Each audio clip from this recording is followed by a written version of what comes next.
Start by checking the box to make sure there's no shipping damage.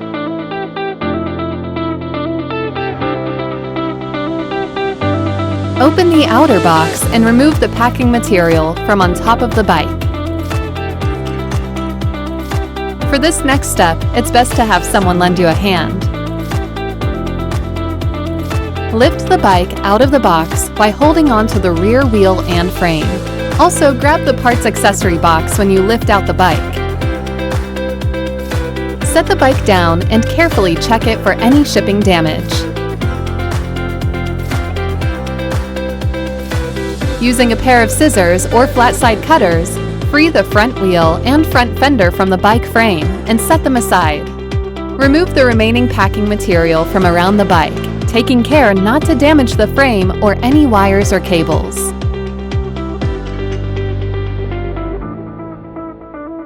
Now you're ready to assemble your new bike.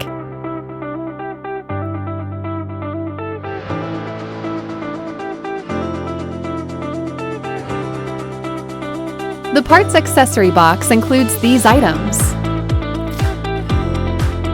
You will also need a pair of scissors plus a bike pump to add air to the tires if needed. To install the handlebars, begin by flipping the head tube to an upright position and locking it in place with the quick release lever at its base.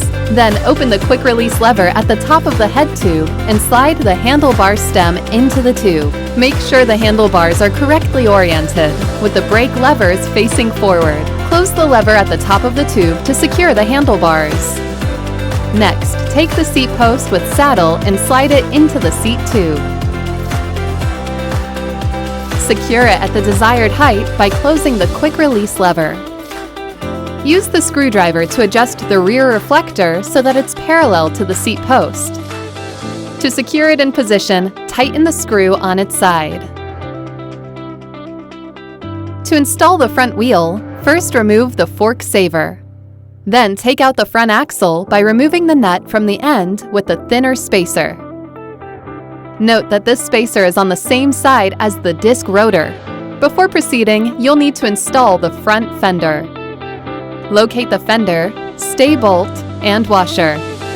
Put the washer on the bolt and position the fender inside the fork.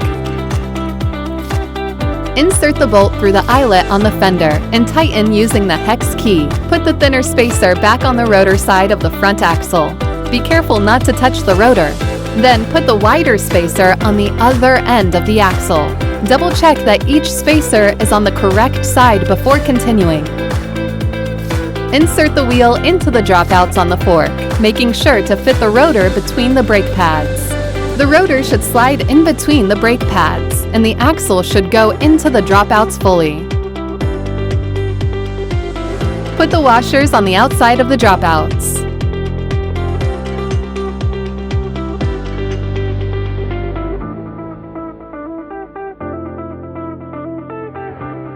Next, attach the eye holes of the fender braces on each side of the axle.